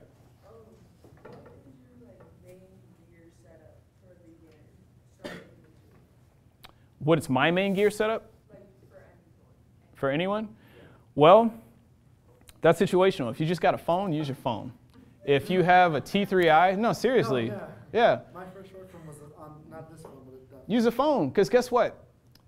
If you had a red camera, if you had a $50,000 camera, it's not going to teach you lighting. It's not going to teach you acting. It's not going to teach you framing. It's not going to teach you working with schedules. It's not going to teach you production design. Having a fancy camera is not going to teach you any of those things, but you can learn all those things on a phone. If you have a T3i, use that. If it's your dad's T3i, whatever, use that. If it shoots video, use that pretty much. There is no ideal setup because there's so much around it, you know what I mean? There's no perfect camera. I think the G7's a great camera. It's dirt cheap. Tons of features. That's a really, really good camera. I'm doing a few videos on that just for intro level stuff. But ideally, though, there's no perfect camera because there's a way to work around anything. But the perfect scenario is mastering whatever you're using. That's where you want to be. And then you gotta. I saw your hand up. You can't retract it now. I was looking dead at you when you raised it. It was basically the same thing. Same thing? As far as cameras, I've seen people where they pay thousands of dollars for these cameras. Yeah, and then they shoot a crappy film. Bad as the camera that they could have paid half as much. That's what I'm saying. Camera's not going to teach you lighting or working with actors. It's not going to teach you any of that stuff. And people, I don't know how this happens. I think it's because this review culture on YouTube or whatever. And they get wrapped up in the tech specs and all that. And they think that, okay, I got this nice camera. All I got to do is point it at things. And then everything's just going to magically look cinematic. And just, whoa, cinema. It doesn't work that way, man. It's like, it's not a flashlight of wonder, you know. It's, oh, yeah, everything looks different with this flashlight, man. Wow, look at that. It doesn't work like that. So, and you got a question. I was gonna ask, like, you're talking about different ways of like learning, or kind of like progressing yourself, like when you're first starting out. Would you say the better way would be when you're first starting out, like reviewing things you would want to be doing, or like just going out and doing and just doing? You know what I mean? Like, Yeah, it sounds like you're questioning, what do I really want to do? It sounds like is what you're questioning. Like it could be for film or YouTube. I'm asking like. In general. Like in general, like if you want to go learn a new thing, like for like for example, you could do YouTube. Like, would you go and research more first and see what you want to do, or would you just go out and just start like filming yourself and trying to figure out what you want to do? I think there's merits to both approaches. It's going to come down to your personality and what you're comfortable with. I'm more of a let's just do it, let's get into it type of person, and it makes it easier for me to just dive into things because I'm like, I'm not going to know it anyway. Like, so what? I mean, if it sucks, it sucks. I'll get better. Nobody's going to remember your bad work. Everybody like hails Stanley Kubrick. He's made stinkers. Oh, yeah. When he first learned, he's made stinkers. Nobody talks about him. Why? Because they're not his masterpieces. They just get forgotten. You know what I'm saying? It's not like everybody's going to, oh yeah, this Eyes Wide Shut is real cool, man. But you know, this other one you made though, man, let's not forget it. But nobody cares. Nobody's looking at that. YouTubers, all the YouTubers, we've all made stinkers. I've made stinkers, but it's like, it just kind of goes away. Like, if it doesn't hit, it just fades away. Like, it's almost as if it never even existed. Except for your hardcore fans who are like, oh man, I've watched everything. You're like, oh. Yeah, man, I'm sorry, man, you know. Real sorry, you know. But like your bad work just goes away. So, and that's kind of how I approach it. It's like for you, you know, if you wanted to get into something and you're like, you know, if you felt, doesn't matter. No, it doesn't matter. What do you have to lose? A house, a car? You know what I mean? Like, what do you have to lose, you know? Just making a bad video, like nobody knows you yet. So you get to play around and experiment, do whatever you want to do, and nobody has to see it. Like, it's a good thing. It's a good thing because then you can find yourself, right? Some people, they start YouTube and then they hit success right away. It's like they're just the unicorns, you know? Like, it's not like they're just so amazing. It's just, there's what you want to do and there's what the market wants to see, right? Yeah. Sometimes, for most people, what you want to do and what the market wants to see, are two different things. And you have to experiment over time to figure out where those circles overlap. You have to find the common ground. And sometimes it takes years to find that. Sometimes it takes months to find that. But for most people, that's what it is. You know, like, okay, I want to do this, but I know they want this. So I just have to keep experimenting until I find something we both like, right? That's been my whole journey, the whole 5 years. You know, I'm only now getting to a point where I found the common ground and I'm like, yeah, man, that's where I want to live. If you guys like that, I'll do that all day. Let's do another one right now. You know what I mean? Like, but it takes time to do that. But for the unicorns, they just hop on YouTube and then they just so happen to like doing something that the market happens to also want to see. It's really rare, but sometimes it happens. And then for them, it's just like, boom, straight through the roof, right? But it's not all good, though. But the success out the gate is amazing, right? And they're like, oh, man, I'm a celebrity, I'm a star, I'm so talented. No. I mean, I'm sure you have some great things you do, but the reality is it's luck. Like, you did something that the market happens to want to see, and right now that's great. But what happens when what you're doing gets old? That happens, right? It's just like TV shows. Walking Dead, whatever. You love the show at first, and then a few seasons in, you're like, it's getting kind of redundant. I've seen all the storylines. Right? Starts going down. That happens to YouTubers all the time. You know, depending on what your brand is. Not everybody, but it depends on what your brand is. But for those people who are the unicorns out of the gate, that happens to them, and guess what? They don't know how to do. Yeah, they don't know how to do that experimentation process. They're like, oh man, I never had to think about this. It just happened. And so I've been riding on this wave of success for 3-4 years. Now I'm seeing the numbers decline. What do I do? Like they literally don't, they've never had to think about that. So they're like, and then they start trying things and then people are like, what are you doing, bro? Like, what? What gave you that idea? And it's like, well, he doesn't know what he's doing. And it's clear. He's fumbling. He's like, oh man, I'm losing all these. And then they start losing even more views, you know? And it's like, so stuff like that may seem enticing at first, but it's all about that long game, you know, like, okay, cool. But critically thinking and all that, what is that creator like? And so for you, that's why I'm only saying that to say, yes, you may not get a ton of views or whatever out the gate. It's a great thing because you get to experiment and you're going to be learning so much about just doing it, right? And then you can find, maybe I like this, maybe I don't. And if you hate it, just delete it all. Private them all. And it'll be as if you were never on the line. Like, you have more options than you realize that you have. I've privated videos. I'm like, nope, nobody else is going to see this anymore. Private. So, yeah, but you personality-wise, you may be one of the people you want to spend more time figuring it out first. And that's okay. Just don't get paralysis by analysis. If you find yourself, like, constantly planning and thinking and never doing, then you have a problem. Because there's the analyzing for the next step, and then there's analyzing just to analyze because I'm either procrastinating or I'm afraid. That type of analyzing is just a waste of your time. So, you were struggling with that? Yeah, like I was just kind of thinking, like I don't know if I was like, you know, if I just keep researching, or if I just like do it and just throw myself out there. Yeah, there's a lot of things that you don't know, and I've said that a million times tonight because it's a thing. There are things that you don't know. And there are little things, big things, weird things, ways to make money that you never would have thought about. Like, oh, I didn't know you make money off that. It's like, but you'll never find any of that unless you just start walking, right? You just have to start walking, and then, you know, the universe has a way of just, things just have a way of revealing themselves to you, or you bump into somebody and then they're like, oh, hey, yeah, I do this and this and this, or you meet on Instagram, oh, you're an influencer too, yeah, and then you start talking like, oh, did you know about this? You know, like, whoa, world rocked, like, had I known that, I would have been doing that this whole time, what, you know, it's like, but that's how it works though. Had I not been doing it and just out doing it, that person would have never had an incentive to talk to me because I wouldn't have been doing it. Right? But because we're both doing it and we both have something to offer each other value-wise, like if not just relating, then he's like, hey, you just start communing with each other and it's like, hey, yeah, I do this thing here and you do that there, and then information gets exchanged and that just happens over and over and over again. And before you know it, you might stumble into something that you really, really love that you didn't even know existed, you know? So,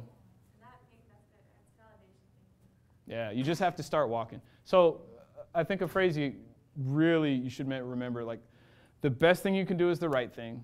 the second best thing you can do is the wrong thing. The worst thing you can do is nothing. And it's true. Because even if you're doing the wrong thing, you're still moving, right? You still have momentum. You're going somewhere, and once you figure out what that right thing is, it's easier to pivot because at least you're moving. You've already got stuff going. Like when I was doing YouTube and marketing all wrong, I was doing the wrong thing. I was spamming, I was just pushing, and I was just aggressive, right? Because I didn't know any better, right? But once I had to figure out, okay, well, once I realized first, one, it's wrong, it's not working, it's not effective, it's inefficient, wastes a lot of time.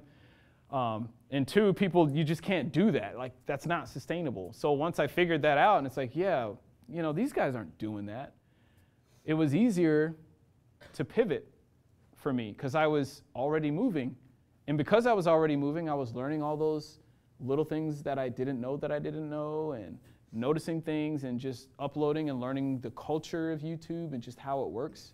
All these tangential things that orbit around what you're doing that you just learn by proxy. Just being around it, you just learn stuff. You're like, oh, yeah, that thing there, okay. Well, it made it easier to pivot to do the right thing. Because if I was doing nothing, you see where I'm going? I wouldn't have had any of that, right? Yeah. So even if you start wrong, it's okay. Just go, just start. Good question though. Thank you. So as I've seen YouTube and I've heard YouTubers, a lot of them preach it as they change, as they start to move to different platforms. If other platforms started coming up and you started going, well, would you stay on YouTube or would you keep continuing?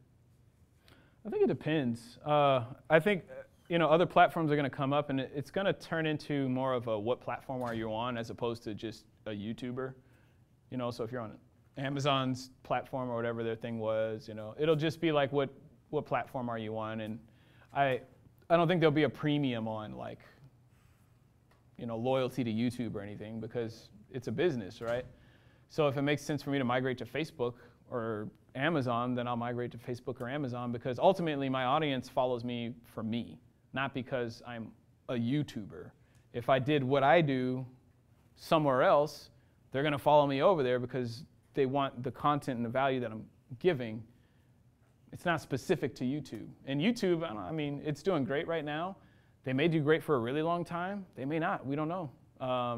It just depends, on other businesses and just what happens. But I think as a creator, though, that's like the least of your worries is, what platform should I be on and start? It doesn't matter. Like if you build a following, if you're giving real value and they really connect with you and have a relational connection, they're going to follow you wherever. Doesn't matter. All the Viners, remember the Viners? They did all this stuff on Vine. They jumped right into YouTube. What happened? Yeah, they didn't lose anybody. Now they're in boxing matches yeah, with each other. They didn't lose anything leaving Vine because Vine is where you happen to find them. That's not where they have to be. That's just where you hooked up to them. And then once they move around from there, you just, oh yeah, you're doing this thing now, cool. That's like somebody who's on YouTube and then you see them in a movie. Are you going to be like, oh, you're in movies? I don't do movies. I just watch you on YouTube. It's no, you're going to be happy, right? You're like, oh, you're in Transformers 27? Okay, how much did you get paid for that, right? You're going to support them and watch whatever they're doing. You're not going to punish them because they're not on YouTube, so yeah. So that doesn't really matter. I know you've been talking about like mostly this time like big projects turn them into little projects. Well, for like my YouTube channel, like other than playing with friends and stuff like that, I also want to do like these edits just of like me, but like not talking, like funny edits or memes. So yeah, montages basically. But like there's this YouTuber that does them. That's what you said he did. He put up one video and it got like instantly famous, and now he doesn't know how to keep up with it, and he went and shot down. But he talks, he uploads a lot, and he's like, hey guys, like I'm sorry, but these take a long time. These take like a month and stuff like that. And that's where I was thinking like, if I want to do those, besides that, how do I like test with those? Because those can take a long time, up to weeks and stuff like that, to put together. Yeah, if you can put them together and it's not like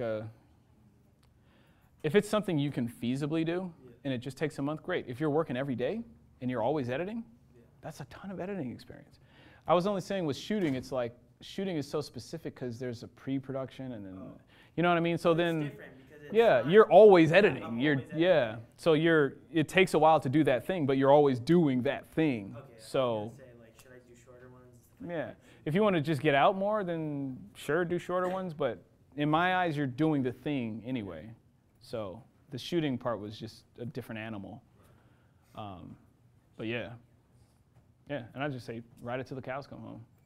And then you guys had any other ones? I do. I just have 2 questions. But first, before I get to those, you have the best collection of glasses I've ever seen. This is great. Yeah, Just it's got a wanted to whole shout wall of them. I'm sure you got a ton, but they're great. Okay, so my 2 questions are, who is your biggest inspiration in filmmaking? That could be a director or producer or whoever it is. And then go ahead and answer that, and then I'll come back with my second question. So who is your inspiration?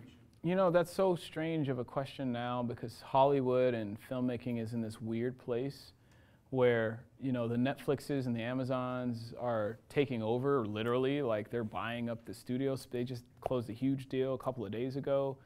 And so the entire Hollywood model that I even entered this profession in is crumbling, literally. It's like, and I just so happened to get hooked up and be involved with the next wave of things, which is YouTube and being a YouTuber.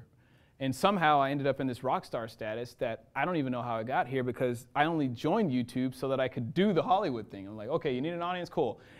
I'll do that because I got to market my film, right, to get to the festivals and do the festival thing so that I can get a producer so that I can make movies, right? And this YouTube thing is just this thing, right? I didn't know that, no, that thing is the thing. That's the next thing pretty much. And I just kind of fell into it. And so it's taken me a long time to wrap my head around it because the other filmmakers that I looked up to, they did a movie and got it into festivals and then it screened at the U of A and then I saw the movie and then I was like, yeah, they did it, I can do it. And they charge credit cards, I can charge credit cards. I can do that thing too. And then I followed them on all the social medias and, they were like my inspiration. And then one day I woke up and realized they're kind of irrelevant. They've kind of fallen off. Like they're following the model that I wanted to follow, but they're not doing the things of now, today anymore. So it's literally like I look at my social media and I'm like 100 times bigger than they are. But yet I'm looking at them pining for what they have, and then I'm like, wait a minute, why am I? It's a weird Twilight Zone thing, but that's affected the whole, everything down that row, it's affected that. Because now it has me questioning, it's like, do I even want to do Hollywood movies anymore? And just seeing how the business works, and then I can do so much better on YouTube, and I do my own thing, I greenlight my own. I could be like an Oprah, it's like you do your own thing, you control your own destiny, and it's amazing. And there's so many ways to do different income streams so that you can just like offer more value and step it up all on your own versus doing the Hollywood thing. And it's nothing but like, okay, I gotta talk to the man who talks to the man who talks to the man who talks to the man. I've had a couple of Hollywood meetings because of Unsound, and it was exactly that. It was like, okay, yeah, that's cool. Bring us 5 ideas. We want to work with you. We saw what you did with Unsound with that little bit of money. That's impressive. We want to work with you. It was Blumhouse, And then I was like, yeah, cool, awesome. Yeah, let's do that. Wait a minute. Wait, so you're saying I should just drop this movie? Because I was right in the middle of the festival circuit, right? With this huge movie on my back, all this money I spent. I did everything for that movie. I can't just drop it. Like, you're not going to help me sell it. You're not going to help me do anything. It was basically just a card is all it was. Like I handed them a card and they're like, oh, okay, cool, I got your number. All right, let's do something. That's all it was to them. It's like, that's a cute card. I got your info. And it's like, oh, well, it's more than the calling card to me, man. Like you're looking at like 5 years at that point in my life. I can't just table it, but that's what it was. They were like, okay, cool. Bring us 5 ideas and, let's talk. And so if I were to take that up, I'd go spend however long coming up with 5 ideas, which can take a while, man. You're trying to sell something here, So then you come to them and you're like, hey, here's 5 ideas. And they may be like, well, we don't like 4 of these, but we like 1. So go back and make more, and then I'll take this 1 and go to this guy. And then this guy will take the 1 idea I'm giving him and 3 ideas from other people like me doing what I'm doing, which is bringing him ideas. And he'll pick maybe 1 or 2 from those 5. So now I'm competing with 3 other dudes I don't even know, and we're all throwing ideas, and then they're getting filtered out, and some of those are going, and then they're getting filtered out, and then some. You see how you can become a rat. You're just chasing your tail at that point, because it's like the odds of getting anywhere. It's like, how do you do anything in that? You know, and then so then I go back, and meanwhile I'm grinding all these ideas and just kind of throwing them at a wall, and it's like, no wonder so many movies don't get made, because there's so many bottlenecks, and it's awful. It's like, I don't want to do that, you know? So as far as like when you were a child and you were growing up and watching a lot of Hollywood films, yeah, one particular style that stuck out at you? I liked Spielberg stuff. I wasn't crazy into movies when I was a kid because I was into illustration. But I do, when I was in college, one director that really got me was Chan-wook Parks. He was a Korean director, is a Korean director. And he's done some American stuff now too. I really loved his work. I would never make a film that he makes though. Like, they're just wild. But on the technical side of things, like, just precise. And I think he was so good because he was a film critic for like 15, 20 years or something, you know? And you see a lot of movies and it just does something to you. And it makes you like want to do the opposite of everything you've ever seen, but only in an informed way. You know, like, he actually knows the rules because he's seen so many movies and he knows all the cliches. So when he breaks a rule, it means something. He knows what he's doing when he breaks it. And he had that quality about him. So he's one that I really, really liked. The Scorseses and the Kubricks, I mean, I had my phases where I was like, yeah, I really like that. I like this about this guy, but Chan-wook was the one that was like, man, that's amazing. Wow. I could never make that. Probably a random name for you. Like, I don't even heard of that guy before. No, I don't know that name. What was your second one? My last question was, I'll keep it short. what do you see your end game? You know, there was a lot of I don't know what I don't knows that I'm learning now. And my end game now is see where this takes me. Continue to build out the business model. And I want to be able to shoot whatever I want to shoot and do these massive behind the scenes and bring everybody along and show them how everything's done real time or as close to real time as I can get it, so that I'm giving just as much value in terms of information as I am entertainment, and just get better at what I'm doing. You know, now I'm in a unique position where I can make money off short films, like, all the time. So for me, there's no incentive to go shoot a feature anytime soon. It's been 7 years of my life, man. Like, used to retire from most places in 20. You know what I mean? Like, I spent almost half of that on a movie, and after doing that kind of energy, that kind of exhaustion, just not interested in it for a while. That's like getting out of a relationship and you invested in someone else for so long, and then it falls apart and you're just left kind of like, oh, well, nurse that heartbreak for years, you know what I mean? Better drink a lot of Pepsi, whatever. It's not as enticing. But I will do features one day, but I'm having way more fun on YouTube just doing shorts and expanding my network. And I've met more people doing YouTube than I ever did when I was doing Film Fest stuff. So hope to pull in some celebrities soon and do stuff with them, just see where it goes. Very cool. Oh, well, I'll answer you first and then. Mine was just, what was that guy's name again? Chan-wook Parks, or Chan Park Wook. He makes some really weird movies, but they're technically very precise. Yeah. The precision, I love the precision in the art direction, just monster. And then I'll get you in the back afterwards. So I teach business, and I tell the kids, you know, business is a great combo with any sort of like talent that you have. And would you agree? Oh, that yeah. Some business education is really important? It's everything. Everything I hear you talking about is business. It's everything. You have to understand the business to feed the creative. If you don't understand the business side, you can't do the creative side.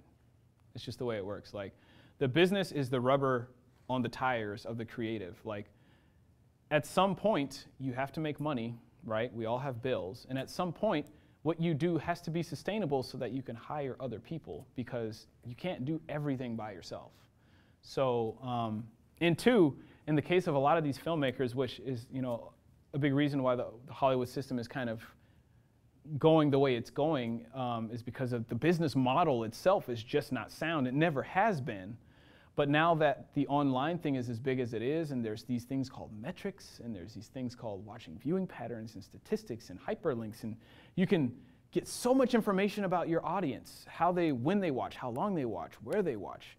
So much information is accessible to you. Like, if I hadn't had analytics, I wouldn't be where I'm at. Like, I can really fine-tune my craft through metrics and analytics, all that boring stuff that artists don't like. Like, that's the beating heart of what you're doing, because how else do you know, like, oh, if I hang on a shot for too long, or if I have plenty of cuts in this one segment, but it's me talking in one spot against the same background too long, I can see the viewership drop off right there. Clear as day, boom, right there. Ooh, okay. That's letting me know the audience doesn't like that. Mix it up, add more B-roll, do something different, do that vlog spot in the car, change the background. Your analytics can tell you that. But guess what you see in the comments? Even if you have a ton of subscribers, nobody mentions that. Because they'll watch the whole video, and if they are not digging it or they drop off, they just leave. 99% of people, if they don't like a product, they just leave. They don't say anything. Have you gone in a shoe store and found a Nike you didn't like and went and talked to the guy and be like, here's all the reasons I don't like this shoe? No, you just don't get the shoe, right? And it's the same thing with online, you know, like a majority of the people, if they don't like a particular thing, you won't hear anything, they just go. So analytics is like a clear window so you can see all of that and you can begin to make changes. And that's why Netflix and Hulu and all these, that's why they're blowing up like crazy, because they have the data that Hollywood never had. The only metric Hollywood has is box office. How much did it make? Oh, they bought that, let's make more. Oh, they didn't buy it? Oh, cancel all these other projects we were doing. You know, we're not doing that no more. That's why you see all that fear-based trend writing, because they don't have metrics. So it's like you're just throwing these expensive darts into the air and hoping they hit something. And if one hits, everybody crowds around it. Yeah, everybody throw at that right there. And then the second that stops making money, they're all in the dark again. And they're like, well, we don't know what makes money. That's why. They have no data. And Netflix and all, they do. And not only do they have data, but they have a better business model, right? Who has Netflix? Pretty much everybody. Every month, whether you watch something or not, Netflix gets paid, right? You can cancel, sure, but they get paid. You go on a vacation for 3 months and come back, Netflix still got paid, right? They don't have to entice you to go see a movie. You're going to pay anyway because they're offering you way more value than one movie per month. They're offering you an entire catalog of movies, old and new, in an instant. Better business model. Infinitely accessible. It's in your living room. Is Hollywood in your living room? No, you got to go to a theater, right? Better business model. So that's why they're going the way of the dinosaur. Next year, Netflix is spending $13 billion on content. 13 or 14 billion. Just them on content. You guys. Yeah. Season, but, you know, that's it's good for everybody. That's really good. You know how much Hollywood spends combined, all the studios combined? $2 billion. Combined. Who's really making the money here? Like, if Netflix is spending $13 billion, if they can afford to spend $13 billion in a year, how much are they making? Yeah. Well, you just saw the news go up. I mean, I think if you were to ask that to America, you'd probably see about the same thing, 90%. They're minting money, man. They probably got a factory in the back of it, man. Just print me off a couple more 50s, man. Give me some Benjamins, man. Just print money at that point. So the better business model, but again, it goes back to business. And Hollywood's model's never been sound. It's just through the innovations in the internet, it's allowed for other models that were better to come along and then just like, oh, I'll just start buying everything up. And Hollywood is never going to go away. They're just going to get bought by everybody else, and then they'll be doing that. And then when you see the next Avengers, whatever, it'll be by Netflix or by Disney, you know, like whatever the big mammoth is, they were just going to be a part of that, pretty much. So business is huge, and it applies to YouTubers because there's a lot of YouTubers now who you guys may watch who you think get gobs of views, and they do, and you think they make a lot of money, and they don't, because they don't think about money. And money is one of those things where it doesn't just magically happen to you. Unless you're that unicorn scenario, like a sexy, sexy sniper wolf or something, where she gets like $100,000 a month, $200, $300 a month. SS Sniper Wolf. Or the longhand name was, you know, SS Sniper Wolf or whatever, but makes a lot of money, right? But I mean, you look at her viewership, that's like the less than 0.00001% of YouTube. I mean, you're talking about a unicorn here. So yeah, she can do whatever and just like money keeps coming in. And that's great for now.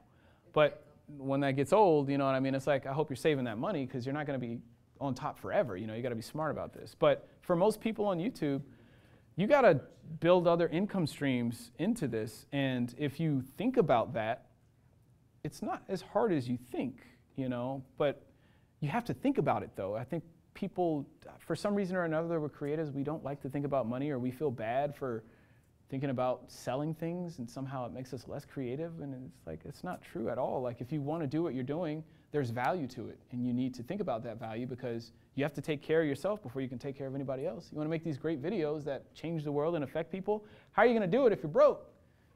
If you're worrying about how your rent's getting paid, you can't. So it's really, really important. I wish I'd have got that sooner in YouTube, but my journey was first figuring out that YouTube was even a thing. You know, but once I did and I started seeing how other YouTubers are moving and, you know, just how they make money and build businesses, I think that's another one is don't just think about making money, think about like building a business. You know, there's so much in that. I mean, who here wouldn't like their kids to be taken care of?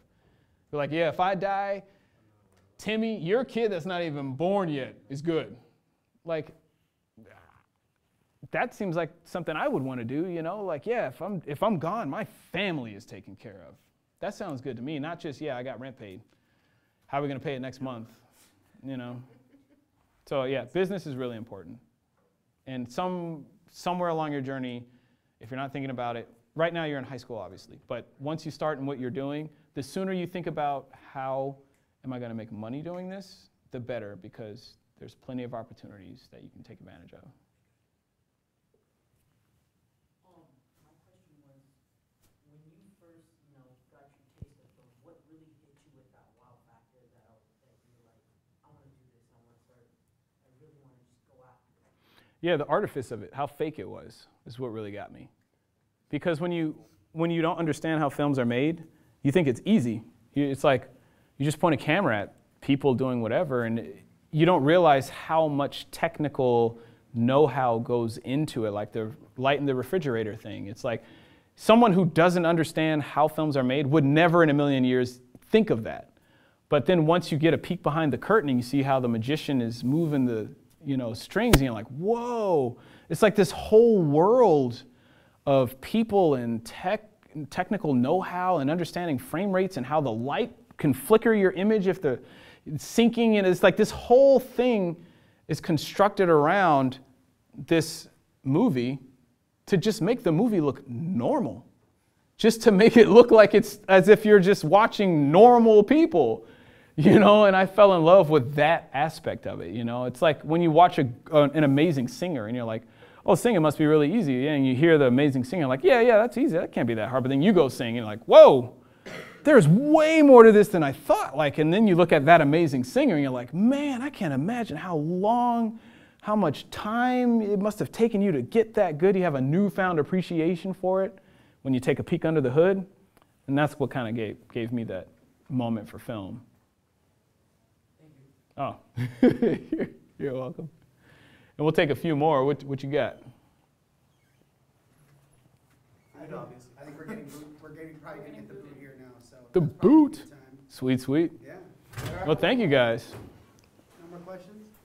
Dude, Darius, thank you so much for taking the time to come out today. Oh, you're welcome. Awesome. Glad you guys found it useful. I'm super glad that you agreed to do the live stream, because now we will have this, and those students who missed it or who are at work and things, now they can have a chance to meet you, see you, and listen to the spiel today. It was awesome. Yeah. GTG. Yeah, you're more than welcome. Thank you all for coming.